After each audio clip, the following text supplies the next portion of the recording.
Mahalla xodimlari faoliyatini ilmiy asosda tashkil etish, ularning bilim va ko'nikmalarini muntazam rivojlantirib borish bugungi kunning muhim vazifalaridan biridir.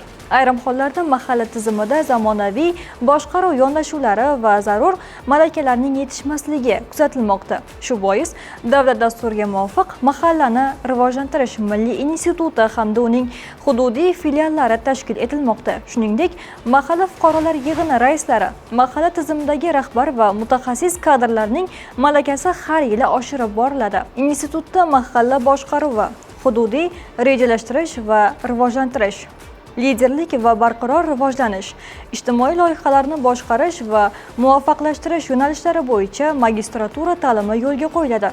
2026-2027 o'quv yilidan boshlab mahalla tizimining 120 nafar xodimi magistratura bosqichida tahsil oladi. Bundan tashqari qariyb 20 ming nafar xodim uchun malaka oshirish tizimi joriy etiladi. Davlat dasturi ijrosi doirasida amalga oshirilayotgan ishlarni biz bilan birga kuzatishda davom eting.